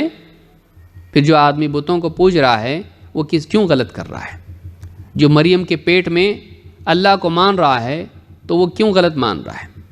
تو اللہ رب العالمین ہر جگہ ہے، یہ عقیدہ صحیح نہیں ہے۔ اللہ تعالیٰ عرش پر ہے، اللہ آسمان پر ہے، اور مخلوق سے الگ ہے۔ اللہ تعالیٰ مخلوق سے الگ ہے۔ جو حدیث میں نے بیان کی امام البخاری نے کتاب المغازی حدیث نمبر 4351 پر، اور امام مسلم نے کتاب الزکاہ میں اس کو روایت کیا ہے۔ تو اس حدیث سے بات معلوم ہوتی ہے کہ اللہ رب العالمین عرش پر ہے، آسمان پر ہے۔ اسی طرح سے آپ نے فرمایا الراحمون یرحمہم الرحمن، رحم کرنے والے، رحمان رحم کرنے والوں پر رحم کرتا ہے۔ ارحموا من فی الارض یرحمکم من فی السماء، تم زمین والوں پر رحم کرو، وہ جو آسمان پر ہے تم پر رحم کرے گا۔ تم زمین والوں پر رحم کرو، آسمان والا یعنی اللہ تعالیٰ تم پر رحم کرے گا۔ امام ابو داؤد، امام احمد، ابو داؤد، ترمذی اور حاکم نے اس کو روایت کیا ہے، اور صحیح الجامع صغیر حدیث نمبر 3522 پر شیخ الالبانی کہتے ہیں کہ حدیث صحیح ہے۔ تو یہ کچھ باتیں تھیں جو اس حدیث سے متعلق تھیں۔ انشاءاللہ مزید باتیں ہم اگلے درس میں دیکھیں گے۔ اگر سوالات ہیں تو بھیج دیں تاکہ ان کے جوابات دیے جائیں۔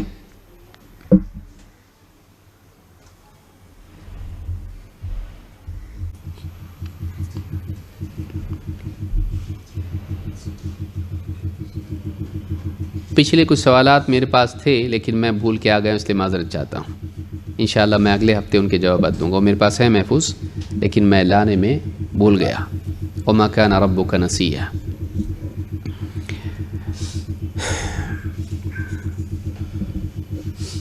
سوال ہے کہ میں نے پچھلے ہفتے 2 سوال کی 2 چٹھیاں ڈالی ہوں۔ ایک اپنے باپ کے بارے میں ہے کہ وہ میری امی کو چھوڑ کر پہلی عورت کے پاس ہیں۔ 2 میری بہن جس کا اپنے شوہر سے انبن تھی اور اس کا انتقال ہو گیا۔ مجھے یہ دونوں سوال کینسل کرنا ہے۔ سبحان اللہ۔ سوال ہے کہ قرض حسنہ ہے، اس کے ادا ہونے کے لیے کون سی دعا؟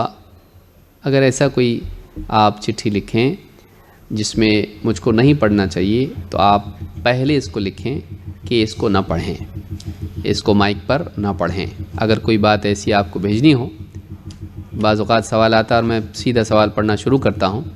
کبھی ایسا ہوتا ہے کہ یعنی آپ کچھ ایسی چٹھی بھیجیں جس میں آپ کو کہنا ہو کہ اس کو آپ پہلے پڑھ لیں، اس کو زور سے نہ پڑھیں، تو آپ وہ پہلے لکھیں تاکہ میں اس کو غلطی سے پڑھ نہ دوں۔ سوال ہے کہ قرض حسنہ ہے، اس کے ادا ہونے کے لیے کون سی دعا اور کب پڑھیں تاکہ قرض جلد ادا ہو جائے؟ ایک دعا ہے جو حضرت علی رضی اللہ تعالیٰ عنہ کو اللہ کے نبی صلی اللہ علیہ وسلم نے سکھائی تھی۔ مجھے وہ دعا یاد نہیں ہے، میں انشاءاللہ اگلے درس میں اس کو پڑھ کے سناؤں گا انشاءاللہ۔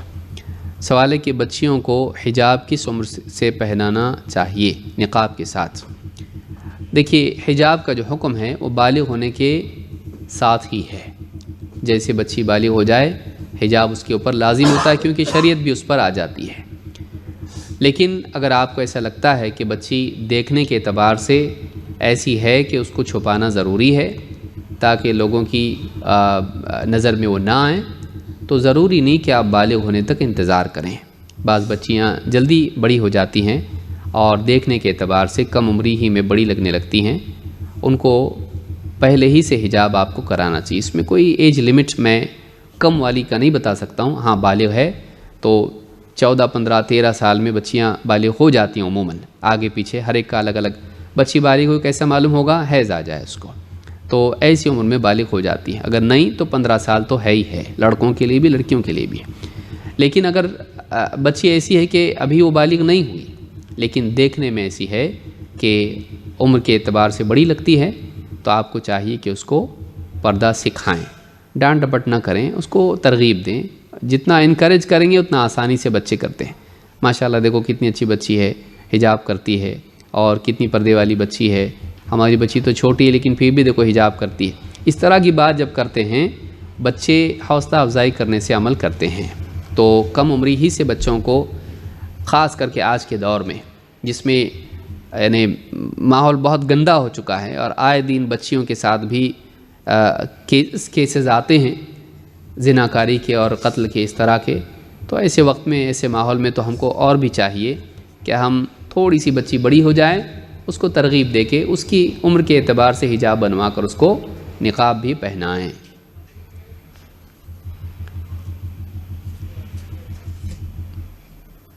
سوال ہے کہ سگی بہن اچانک ضرورت مند ہو تو اس کو زکوٰۃ دی جا سکتی ہے یا نہیں، کیا رقم کی شکل میں؟ بلا شبہ سگی بہن کا خرچ آپ کے ذمے نہیں ہے، والدین کے ذمے ہوتا ہے یا شوہر کے ذمے ہوتا ہے۔ اگر نکاح ہوا ہے تو بہن کو یا بھائی کو زکوٰۃ دی جا سکتی ہے، بلکہ عورت اپنے شوہر کو بھی زکوٰۃ دے سکتی ہے اگر بیچارہ غریب پریشان حال ہے تو، اس لیے کہ بیوی کا خرچ شوہر پر ہے، شوہر کا خرچ بیوی پر نہیں ہے، تو وہ شوہر کو بھی زکوٰۃ دے سکتی ہے، بہن کو دے سکتی ہے، بھائی کو دے سکتی ہے۔ اگر ماں باپ محتاج ہیں اور کوئی ذریعہ نہیں ہے تو ان کو بھی دی جا سکتی ہے اگر واقعی ان کی ضرورت ایسی ہے تو،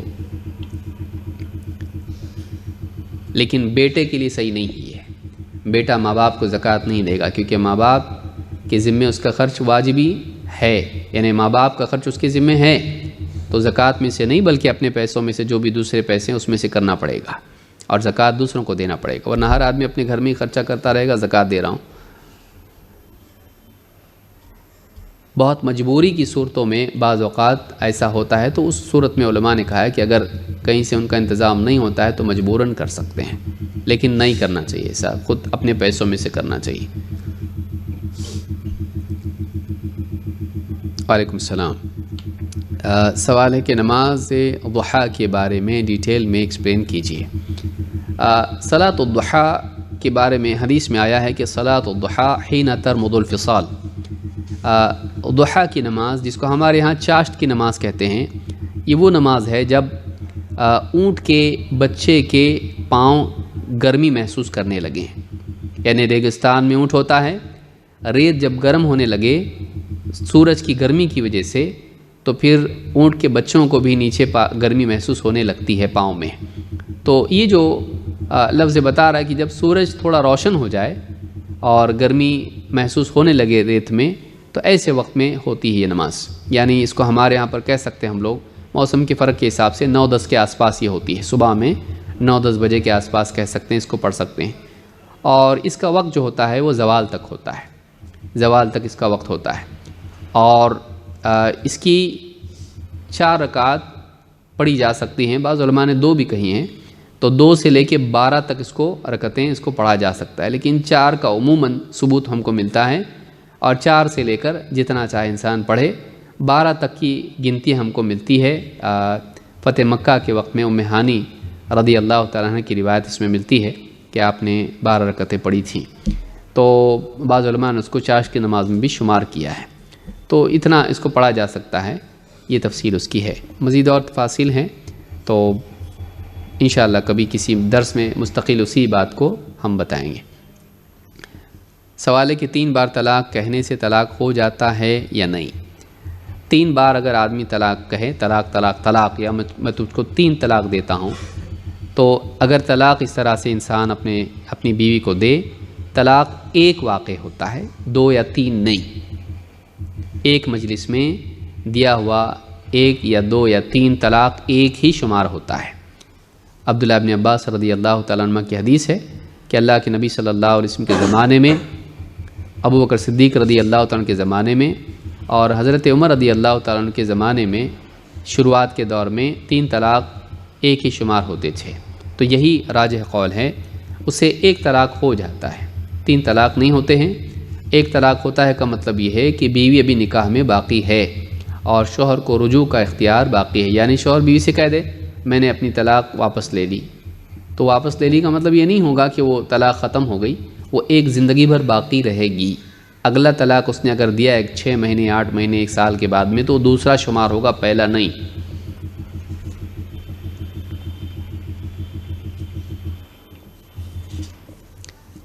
سوال ہے کہ کون سی چیز ہنسی مذاق میں ہو سکتی ہے؟ کون سی چیز ہنسی مذاق میں؟ نکاح، طلاق، رجوع، کیا یہ صحیح ہے؟ ہاں، اگر انسان اپنی بیوی کو مذاق میں طلاق دے دے، میں نے تجھ کو طلاق دیا، طلاق ہو جاتا ہے۔ اسی طرح سے کوئی مذاق میں اگر رجوع کریں کہ میں نے اپنا طلاق واپس لے لیا یا رجوع کر لیا، طلاق سے رجوع ہو جاتا ہے۔ غلام کو آزاد کر دیا مذاق میں کہ میں نے تجھ کو آزاد کر دیا، بعد میں بولے نہیں مذاق کر رہا تھا، نہیں آزاد ہو گیا۔ تو یہ جو ہے اگر مذاق میں ایسا کہے تب بھی وہ ہو جاتا ہے۔ اگر شوہر روزہ رکھنے سے منع کرے یہ کہہ کے کر کے کمزور ہو رہی ہوں تو کیا پھر بھی شوہر کی اجازت لینا ضروری ہے؟ اگر شوہر روزہ رکھنے سے منع کرے یہ کہہ کے کہ کمزور ہو رہی ہوں، اچھا کمزور ہو رہی ہو، اگر شوہر منع کرے روزے سے اور کہے کہ تم کمزور ہو رہی ہو اس لیے روزہ مت رکھو، تو نفل روزہ شوہر اگر منع کرے نہیں رکھنا چاہیے۔ شوہر اگر منع کرے کہ تم کمزور ہو رہی ہو، اور ظاہر بات ہے اگر ڈاکٹر بھی اس کے ساتھ بول رہا ہے تب تو زیادہ ضروری ہے کہ آپ سنیں۔ روزے عبداللہ ابن عمر رضی اللہ تعالیٰ عنہ کثرت سے روزے رکھتے تھے نفل، لیکن عبداللہ ابن مسعود رضی اللہ تعالیٰ عنہ کمزور تھے، زیادہ روزے نہیں رکھتے تھے لیکن نمازیں زیادہ پڑھتے تھے۔ تو نفل روزوں کے بارے میں آپ دیکھیں، آپ صحت کو خراب کر کے اگر روزے رکھیں یہ مناسب نہیں ہے۔ آگے اگلے درس میں انشاءاللہ وہ حدیث بھی آئے گی۔ وعلیکم السلام۔ سوال ہے کہ جسٹ سجیشن کہ اسکرین کو وائٹ رکھیں پنک سے، جی یہاں سجیشن ہے کہ اسکرین کو وائٹ رکھیں، پنک سے آنکھوں میں درد ہوتا ہے۔ تو یہ جو ہم لوگوں نے پنک رکھا نہیں ہے، یہ پروجیکٹر خراب ہو گیا ہے، تو ہم لوگوں کو یہ کلر پسند ہے اس لیے نہیں رکھے ہم لوگوں نے، یہ پروجیکٹر ہی خراب ہے اور اس کے لیے ہم لوگوں نے اپلائی بھی کیا ہے اور اس کے لیے ایپسن کمپنی کے 4-5 لوگوں سے بات بھی ہوئی ہے اور بتا رہے تھے ابھی آتے ہی میں نے بات کی کہ بھائی کب بدلے گا یہ پروجیکٹر، تو ان لوگوں نے کہا کہ جلدی سے انشاءاللہ کوشش کر رہے ہیں، اس کا جو بھی پروپوزل تھا وہ بھی پاس ہو گیا ہے اور جلدی انشاءاللہ ایسا پروجیکٹر رکھیں گے جو پورا فل اسکرین پہ ہوگا اور بالکل کلیئرٹی اس میں ہوگی، الٹرا ایچ ڈی یا جو بھی ہوتا ہے اس طرح سے کریں گے انشاءاللہ۔ تو یہ ہم لوگوں نے نہیں کیا ہے، یہ بس خراب ہے، کام چل رہا ہے اس سے، تو تھوڑا انشاءاللہ عنقریب وہ بدلے گا، دعا کریں اللہ سے جلدی ہو جائے، مل جائے کوئی اچھا سا۔ سوال ہے کہ اگر پلنگ سامنے اور اس پر کوئی سو رہا ہو کیا اس کے سامنے نماز پڑھ سکتے ہیں؟ مطلب زمین پر کوئی حرج نہیں ہے، اگر کوئی پلنگ پہ سویا ہوا ہو اور آپ نماز پڑھیں کوئی حرج نہیں انشاءاللہ، بلکہ اگر زمین پر بھی سویا ہو اور آپ نماز پڑھ رہے ہیں کوئی مسئلہ نہیں۔ اللہ کے نبی صلی اللہ علیہ وسلم کے سامنے حضرت عائشہ رضی اللہ تعالیٰ عنہ لیٹی رہتی تھیں، کہتی ہیں کہ میں جنازے کی طرح آپ کے سامنے سوئی رہتی تھی اور آپ نماز پڑھتے، جب آپ سجدہ کرتے تو آپ میرے پاؤں پہ ہلکا سا مار دیتے، میں اپنے پاؤں سمیٹ لیتی اور آپ پھر سجدہ کرتے، تو سامنے سوئی رہتی تھی، کوئی مسئلہ نہیں۔ وعلیکم السلام۔ سوال ہے کہ اپنی سہولت کے لیے جینس یا لیگنس برقعے کے اندر پہن سکتے ہیں کیا؟ کیونکہ لوز شلوار پہننے پر اٹک کر گرنے کا ڈر ہوتا ہے۔ ماشاءاللہ کہ جتنے شلوار پہننے والے گھر میں گرتے ہی رہتے ہیں دن بھر، ہم لوگ بھی تو پہنتے ہیں کرتا پاجامہ، ہم لوگ بھی گرتے ہیں، یہ کون سی بات ہوئی؟ میرے علم میں تو نہیں گرتے ہیں ایسا، اور گرنا ہی ہوگا تو جینس میں زیادہ گرتے ہیں، پھر گرنا ہے تو کوئی بھی گرے گا، پاؤں پاجامے میں کیسے اٹکے گا کسی کا؟ آپ چلتا کیسا انسان؟ تو پاؤں میں فاصلہ رکھ کے چلے گا تو کبھی پاؤں میں پاؤں نہیں اٹکے گا، نزدیک لے کے چلیں گے تو پاؤں میں پاؤں اٹک جائے گا۔ تو یہ سب مجھ کو نہیں لگتا یہ معتبر ریزن ہے، اور جینس یا لیگنس وغیرہ برقعے کے اندر نہیں پہننا چاہیے، کیونکہ گھر میں آپ جب جائیں گے برقع اتاریں گے، بھائی ہے والد ہیں، تو یعنی ایسا لباس عورت کا نہیں ہونا چاہیے جس سے جسم کا حجم ظاہر ہو، اور مرد کے لیے بھی جائز نہیں ہے ایسا لباس جس سے ناف سے لے کے گھٹنے تک کا بالکل ٹائٹ اتنا ہو کہ جسم کا حجم، اس کا شیپ ظاہر ہو۔ مرد کے لیے گھٹنے سے اوپر اور ناف سے نیچے چھپانا فرض ہے، اسی طرح سے عورت کے لیے بھی جو ہے یہ پورا جسم چھپانا ضروری ہے، فرض ہے، اور ضرورت کے وقت میں ہاتھ کھول سکتی ہے، اور ضرورت کے وقت میں تو ڈاکٹر کے پاس جیسے آزادی ہے، مطلب جو بھی ضرورت ہو اتنا جسم کا حصہ کھول سکتی ہے اگر مجبوری ہو، جیسے آپریشن ہے یا کچھ ہے، وہ مجبوریاں ہیں، لیکن مجبوری کو قانون نہیں بنایا جا سکتا ہے۔ تو جینس اور لیگنس برقعے کے اندر نہیں پہننا چاہیے، یہ مردوں کا لباس ہے، جینس اس سے بچنا چاہیے۔ بعض لوگوں نے کہا اب عورتوں کے لیے بھی جینس بن رہے ہیں، وہ بھی مردوں کے لباس کی کاپی ہے، تو ویسے ہی جیسے کوئی آدمی کہے کہ عورتوں کی طرح مردوں کے لیے بھی الگ سے ایئر رنگس بن رہے ہیں، مردوں کے لیے بھی بن رہے ایئر رنگس نئے، تو کیا کہیں گے آپ اس کو؟ یہ مردوں والے ہیں؟